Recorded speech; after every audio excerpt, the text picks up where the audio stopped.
Hello everyone, আসসালামু আলাইকুম। আজকে আমি চলে আসছি মেল ক্যাটের মানে ছেলে বিড়ালের হিটে আসলে আপনারা কি করবেন। তো আমিও এরকম অনেক ঝামেলার মধ্যে পড়ে গেছি। আমি আর আমার বাচ্চাটা শুকিয়ে যাচ্ছে, এখন আমার কি করণীয়। তো এরকম আপনারা অনেকে আমাকে কমেন্ট করতেছেন, তো সবার রিকোয়েস্টে এই ভিডিও আমার করা। তো আমি অনেক রিস্ক নিয়ে আমার বিড়ালটাকে আমি নিউটার করার সিদ্ধান্ত নিয়েছি। তো আমার এই নিউটার করার জার্নিটা কেমন হয়েছে আপনাদের কাছে আজকে শেয়ার করব। তো ফাইনালি এটা হচ্ছে তালতলা, খিলগাঁও তালতলার এখানে বায়ো কেয়ার ক্লিনিক। তো এখানে সবার সাথে আমার পরিচিত।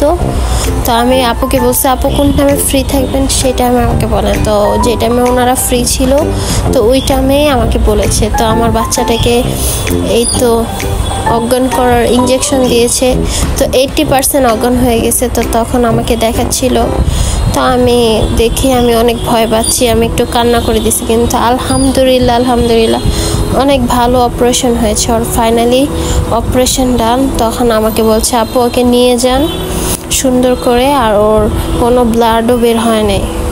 তো আমি কেয়ার কিভাবে করব সব কিছু আমাকে এই ভাইয়া বলে দিছেন। এই ডক্টরের হাত অনেক ভালো।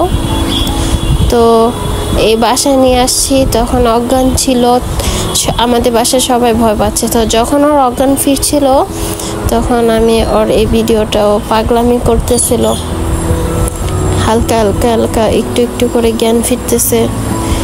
তো ওর পুরোপুরি জ্ঞান ফিরে গেছে। তখন ও চুপ করে বসেছিল যে কি করবে না করবে।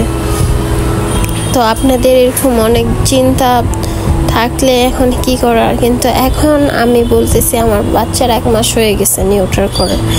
তো এটা আমার আগের ভিডিও। তো এখন অনেক সুস্থ, ওয়েটও বেড়ে গেছে, হেলদি হয়ে গেছে, খাওয়া দাওয়া করে, এখানে সেখানে পি করে না, সুস্থ আছে। তো আমার বাচ্চার জন্য সবাই দোয়া করবেন, আর আপনাদের বাচ্চাও ভালো থাকবে, সুস্থ থাকবে।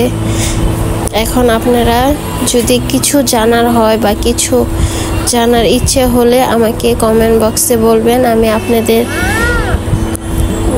ইচ্ছে মতো একটা ভিডিও দিব ইনশাল্লাহ। আমার পাশে থাকবেন এবং আমাকে ভিডিও ভালো লাগলে অবশ্যই লাইক, কমেন্ট, শেয়ার করবেন।